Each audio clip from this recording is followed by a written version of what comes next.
লম্বা সময় পুলিশ ছিল ক্ষমতাসীন রাজনীতির লাঠিয়াল। মানুষের আস্থা হারিয়েছে গুরুত্বপূর্ণ এই প্রতিষ্ঠানটি। সাবেক 2 আইজিপি গ্রেফতার তারই প্রমাণ।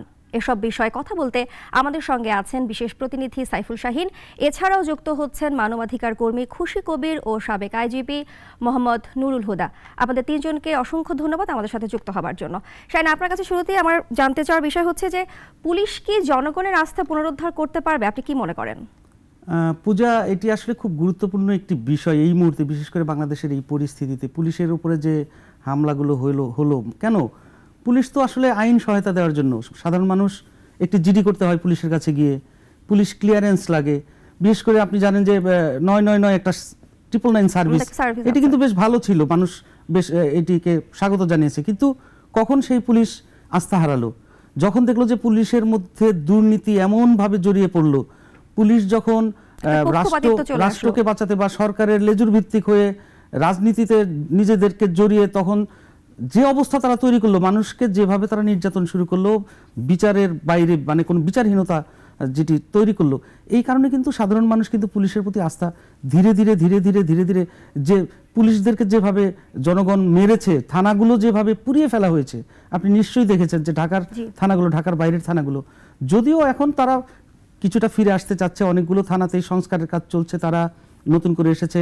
এখনও আমরা জানি যে অনেক পুলিশের বিরুদ্ধে মামলা হয়েছে, হত্যা মামলা হয়েছে, তারা অনেকেই কর্মক্ষেত্রে এখনও যোগদান করেনি। তবে পূজা, আজকে সচিবালয়ে স্বরাষ্ট্র উপদেষ্টা তিনি কিন্তু পুলিশের ভাবমূর্তি বাড়াতে সময় চেয়েছেন। আমরা একটু ওনার বক্তব্যটা শুনে আসি। পুলিশের ইমেজ আস্তে আস্তে কিন্তু উন্নত হচ্ছে, মানে এটা আমার কাছে এরকম কোনো কিছু নাই যে আমি একদিনে সব উন্নতি করে ফেলবো। এটা আস্তে আস্তে হবে, যেহেতু তাদের আপনার যেটা আইডেন্টিফাই করছেন কারেক্ট, বাট আমি তো একদিনে এটা কিছু পারবো না। জনাব নুরুল হুদা, আপনার কাছে আমার যেটি প্রশ্ন, যে এই যে পুলিশের ভাবমূর্তি যে আজকে যে সংকট অবস্থা, এই সংকট কাটাতে পুলিশের ভাবমূর্তি ফেরাতে আসলে কি ধরনের পদক্ষেপ নেওয়া যেতে পারে বলে আপনি মনে করেন? পদক্ষেপ তো অনেক নেওয়া যায়, এগুলোর একটা ঐতিহাসিক প্রেক্ষাপট আছে আর কি। আমাদের যখন স্বাধীনতা হয়েছিল দুইবার, 1947 এবং 71-এ, তখন কিন্তু একটা প্রজাতান্ত্রিক শাসনতন্ত্র পেয়েছি আমরা, মানে রিপাবলিকান কনস্টিটিউশন। কিন্তু এই রিপাবলিকান কনস্টিটিউশনকে কাজ করাতে গেলে যে শাসনের অঙ্গ যেগুলো থাকে সেগুলো যে সংস্কার করতে হয়, সেটা কিন্তু আমাদের রাজনীতিবিদরা ভুলে গিয়েছেন। ওনারা সালাম পাওয়া, তারপরে সুযোগ সুবিধা এগুলো এনজয় করা, উপভোগ করা, এটাতেই বেশি ব্যস্ত ছিলেন। ফলে এইসবের সংস্কার হয়নি। তো যে কোনো পুলিশ বাহিনী জনগণের স্বতঃস্ফূর্ত সমর্থন ছাড়া পৃথিবীর কোথাওই ভালোভাবে কাজ করতে পারে না।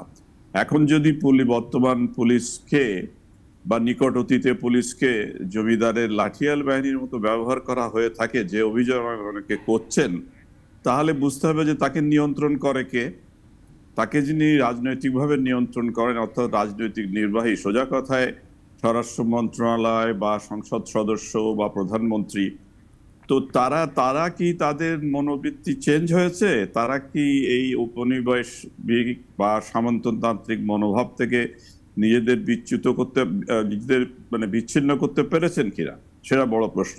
তো সেই জন্যই দায়টা বেশিরভাগ ক্ষেত্রে রাজনৈতিক নিয়ন্ত্রণকারী বা রাজনৈতিক নেতৃত্বে, যারা পুলিশ বাহিনীকে ব্যক্তিগত কাজে ব্যবহার করেছেন, গোষ্ঠীর স্বার্থে ব্যবহার করেছেন, জনগণের মুখোমুখি দাঁড় করিয়েছেন। সেজন্যই আজকের এই অবস্থা। তবে পুলিশ বাহিনী ছাড়া তো চলবে না। যে কথা বলেন 999, অন্য কাজ, আরো অনেক কাজেই আপনাকে লাগবে। অতএব মানুষের একটা সাধারণ প্রবণতা থাকে, যে জিনিসটা আপনার লাগবেই, চলবে না, তাকে আপনি তার সমালোচনা করবেনই। কিন্তু এই আস্থা ফিরিয়ে আনতে হলে ওই যে কাজগুলোয় জনগণের আস্থা পাওয়া যায়, তার বিপদের সময়, মানুষ তো পুলিশের কাছে বিপদের সময় ছাড়া আসে না, অতএব বিপদের সময় তাকে ভালো ব্যবহার করতে হবে আর তার কথা শুনতে হবে। আর যে সমস্ত কাজ আপনি করলে জনমনে আস্থা ফিরে আসে, তার একটা বড় উদাহরণ দেখেন। আপনাকে দ্রুত তাদের কথা, তাদের যে যখন তারা আপনাকে ডাকবে, দ্রুত যেতে হবে, কত তাড়াতাড়ি আপনি যেতে পারেন সেটা। জি নুরুল হুদা, আপনাকে অনেক ধন্যবাদ। আপনার কাছে আমরা আবার আসবো, চলে যাচ্ছি খুশি কবির আপনার কাছে। এই যে আদালতে যাওয়ার সময় কারোর উপর হামলা করাটা কতটা সমীচীন বলে আপনি মনে করেন? সমীচীন তো একেবারেই নয়, এবং এটা তো আমরা একটা সভ্য দেশে এটা আমরা আশা করি না।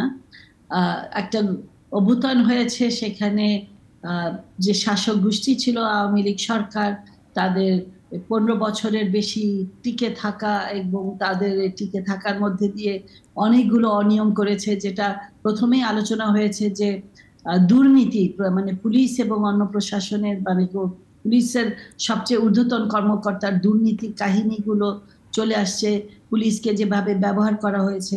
তো মানুষের একটা তো অনাস্থা আসছে, কিন্তু যেটা সমস্যা হচ্ছে যে অন্য সময় যখন আমাদের পট পরিবর্তন হয়েছে, যখন এরশাদ বিরোধীও আন্দোলন হয়েছে, অন্য আন্দোলনগুলো হয়েছে, এটা একটা ধারাবাহিকতা ছিল যে একটা সিস্টেমের মধ্যে চলে আসছে।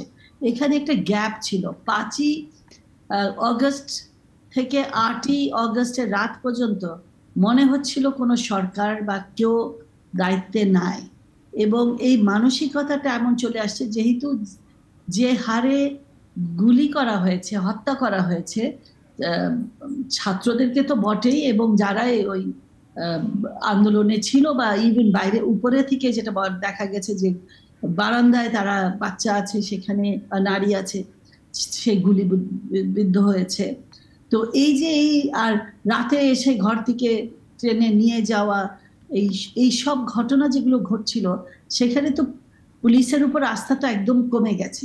কিন্তু সাথে সাথে যেটা হয়েছে, আমি খুব সংক্ষেপে বলবো, সাথে সাথে হয়েছে যে জনগণ এখন কারোর উপর আস্থা না থাকাতে একটা অরাজকতার মধ্যে চলে আসছে।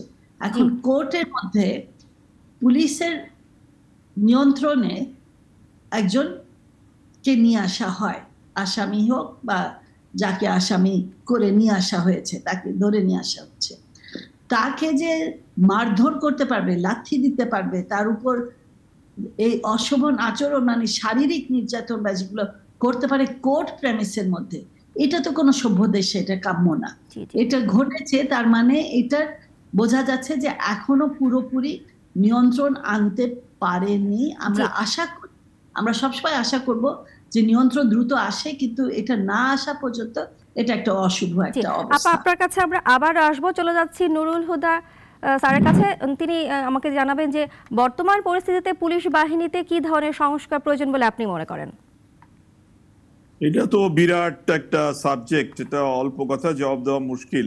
তবে তা প্রথম কথা হচ্ছে যে গোড়ার থেকে শুরু করতে হবে। পুলিশে নিয়োগটা যেন রাজনৈতিক বিবেচনায় না হয়। অঞ্চল বিশেষের লোকদের নিতে হবে, অঞ্চল বিশেষের লোকদের নিতে হবে না, এ ধরনের মনোবৃত্তি যেন না থাকে। তার প্রশিক্ষণ ঠিক হতে হবে, এবং জনগণের সাথে ব্যবহারটা, যে স্বাধীন দেশের নাগরিকের সাথে কি ব্যবহার করতে হবে, এই যে তার দৃষ্টিভঙ্গির পরিবর্তন দরকার আছে। এগুলো খুব তাড়াতাড়ি আসবে না, তার কারণ আমাদের যারা ক্ষমতাসীন হন, তারা পুলিশ বাহিনীকে ওই যে নিজেদের বাহিনী বা লাঠিয়াল বাহিনী বা ব্যবহার করার একটা মনোবৃত্তি থেকে যাবে, খুব সহজে যাবে না।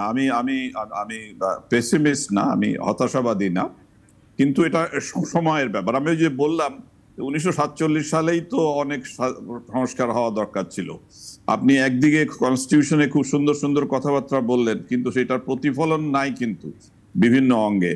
তো ওইগুলো করতে হবে। এখন আচরণ ভালো করতে হবে, লোকজনের কথাবার্তা, লোকজনের অভিযোগে দ্রুত সাড়া দিতে হবে, এবং এর লোকজন যে আমার প্রজা না, এবং আমিও ওই রাজনৈতিক নির্বাহীর চাকর না, গৃহভৃত্য না। এটা ওই ডোমেস্টিক সার্ভিস আর পাবলিক সার্ভিসের পার্থক্যটা বুঝতে হবে। পাবলিক সার্ভেন্ট বা প্রজাতন্ত্রের কর্মচারী যখন বলা হয়, তার অর্থ যে আমি আইন অনুযায়ী চলবো, আমি গৃহভৃত্য না। ওই গৃহভৃত্য সুলভ মনোভাব পরিত্যাগ করতে হবে। জি, জনাব নুরুল হুদা, আপনাকে অসংখ্য ধন্যবাদ। খুশি কবির, আপনার কাছে আমার শেষ প্রশ্ন। আচ্ছা, আমরা জানি তো দীর্ঘদিন ধরে ব্যাপক হারে মানবাধিকার লঙ্ঘন হচ্ছে, তো বর্তমান পরিস্থিতিতে এ থেকে উত্তরণের উপায় কি? এ থেকে উত্তরণের উপায় একটাই, যেটা প্রথম থেকেই আমরা বলে আসছি, যে জবাবদিহিতা জনগণের কাছে নিশ্চিত করা, স্বচ্ছতা নিশ্চিত করা, সবকিছু পরিষ্কারভাবে স্পষ্ট করে সবার কাছে জানা। এই যে কুক্ষিগত ক্ষমতাটাকে কুক্ষিগত করে একটি দল বা একটি গোষ্ঠী তারা শুধু ব্যবহার করবে সবাইকে, ইচ্ছা করে তারা লুটপাট করবে, মানুষের উপর অত্যাচার করবে, ভুল মামলা করবে, এইটা যেন এখন আমাদের একটা অভ্যন্তরীণ সরকার আছে, অন্তর্বর্তীকালীন সরকার, তারা কোনো রাজনৈতিক দলের সাথে না, তারা যেন একই ধরনের ব্যবহার না করে, এটা নিশ্চিত করতে হবে। জনগণের আস্থা আমরা চাই যে দ্রুত ফিরে আসুক। আর এই অন্তর্বর্তীকালীন সরকার আমরা মনে করি যদি তারা স্পষ্ট থাকে, শক্ত থাকে, আমরা জনগণ তাদের সাথে থাকবে, কিন্তু তাদেরকে শক্ত ভূমিকা রাখতে হবে। তারা যেন কেন অনেক পাবলিক কিন্তু একটা পাল্টা হিংসার একটা নিচ্ছে, যারকে পছন্দ করছে না তাদের বিরুদ্ধে হত্যা মামলা করে দিচ্ছে কোর্টে, যেটা আপনি আগে প্রশ্ন করেছেন। এইগুলোকে নিয়ন্ত্রণে আনতে হবে, পরিহার করতে হবে, এবং ইনারাও যেন আগের সরকারের সবাইকে একেবারে ঢালাওভাবে সবাইকে খালি হত্যার মামলার মধ্যে দিয়ে দেওয়া, সেটাও কিন্তু আসলে সমীচীন না। মনে হয় আমাদেরকে একটা সুষ্ঠুভাবে সঠিকভাবে একটা ব্যবস্থায় যেতে হবে। এটাই আমাদের কাম্য, এটা আমাদের আশা, এটা আমরা চাচ্ছি। 250-টিরও বেশি ডিজাইন অপশন নিয়ে ওয়ালটন স্মার্ট ফ্রিজ, বোঝে আপনার প্রয়োজন।